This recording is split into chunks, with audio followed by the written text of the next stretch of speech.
Breakups are shit, but they don't have to be bad. Nobody gets out of bed and goes, you know what, I'm going to do a shit job today. If it is not a hell yes, it is a hell no. Whatever happens in an interview process, times it times 10, and that's the person you're going to get because they are on their best behavior right now. The lesson was that I hired for capability when I should have hired for cultural alignment. My biggest thing is not sitting back and waiting for review time to go, this is not working.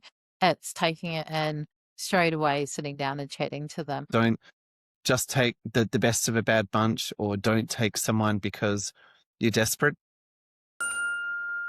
In the end, it's a relationship, and sometimes some relationships don't work. Breakups are shit, but they don't have to be bad. We can deal with that in the right way and say, hey, sometimes the environment, the connection isn't the right one. It doesn't mean anyone's a bad worker or not good or anything like that. Just this relationship at this time didn't work. So it's about be willing to make a decision either way, but start with trying to address it and address it clearly first, because often it's just a misalignment and I didn't realize that. I tend to tell people, whatever happens in an interview process, and that can be not just the interview, but the communication in between and showing up on time, whatever is happening, times it times 10, and that's the person you're going to get because they are on their best behavior right now. So if they are talking over you or they don't ask you a single question, they are never going to do that when you're working with them. I think it's paying attention to those signals. If it is not a hell yes, it is a hell no.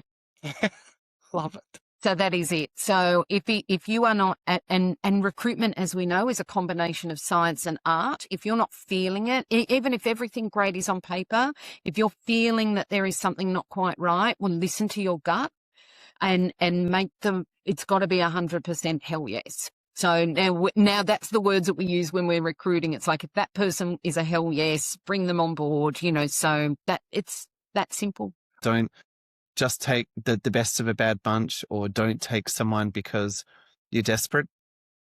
Be a little bit more inquisitive as well. Open yourself up to having a broader panel as well. You've often will have the ability to have some fantastic colleagues or thought leaders who can see things with a different lens, and also to make sure that hire for that cultural contribution, people who aren't just fitting a box and kind of being a culture fit, but that culture add. For us in New Zealand with our employment law means that we've got quite a few things that we need to do.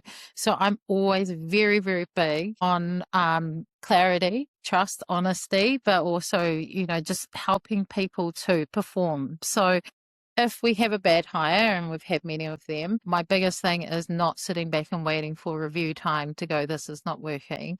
It's taking it in straight away, sitting down and chatting to them. I do maintain that time plus tragedy equals comedy. So I can laugh about it now, but I can assure you I wasn't laughing about it at the time. And the lesson was that I hired for capability when I should have hired for cultural alignment.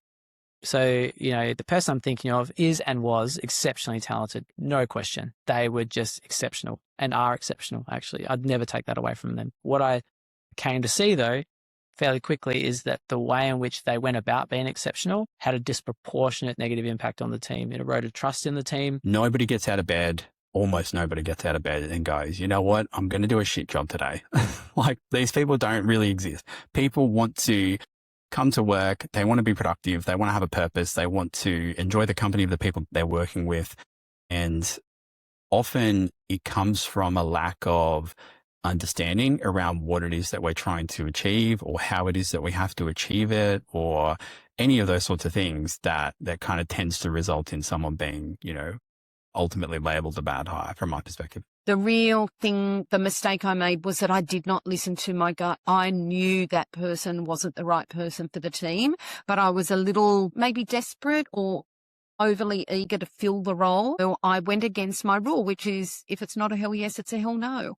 And do I beat myself up about that? No, because I think what it did was it reminded me that the things that we say are practical, like actually have practical implications.